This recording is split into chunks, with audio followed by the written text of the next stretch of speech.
Hello physics students, this is Dr. Brenzi here, and this is an example problem involving normal force.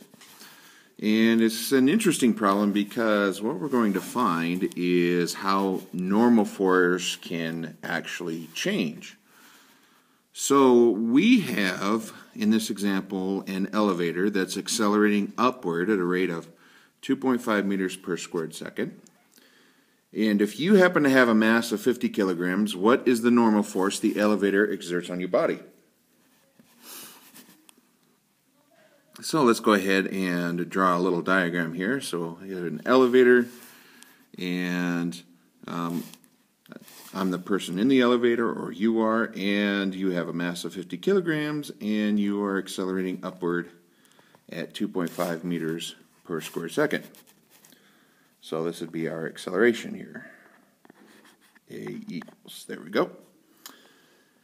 And we need to find the normal force that the elevator exerts on our body.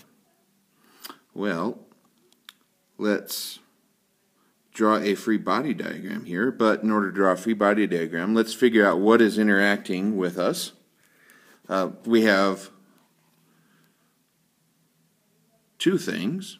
We have two things interacting with us. The first is Earth, and we know that that causes gravitational force on our body, and then we're interacting with the floor of the elevator, and that is pushing up on us with a normal force perpendicular to the floor.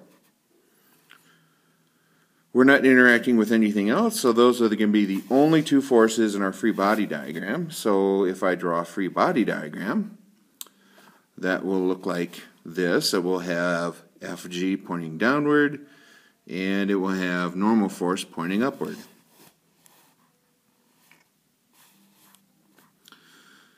Now the way that I've drawn this here, it looks like these two forces are balanced, but we're actually going to discover that they're not.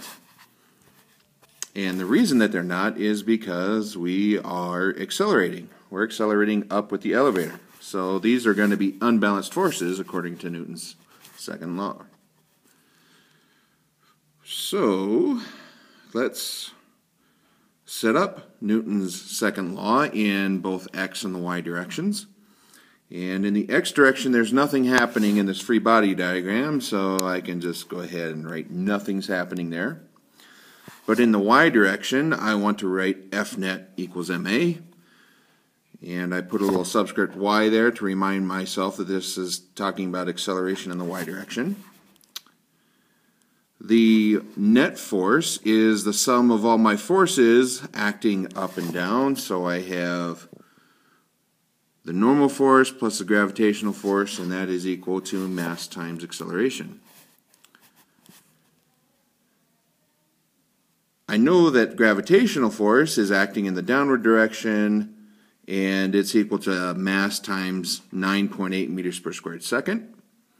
So I can replace F sub g with m times little g, and to make sure it's going down, so we'll make it negative. So we have Fn plus 50 times negative 9.8 equals 50 times positive 2.5. Let's go ahead and evaluate the term 50 times negative 9.8 and 50 times 2.5, and it turns out that this equation will be normal force minus 49.0 equals 125. And I solve for normal force, and it turns out that that normal force is 174 newtons. Well, so that's the normal force pushing up on us from the floor, right here. And if you remember, this number right here is the gravitational force pushing us downward, and you'll notice that these two things are not balanced. It turns out that when you are accelerating upward, your normal force is actually greater than mg, or greater than your gravitational force.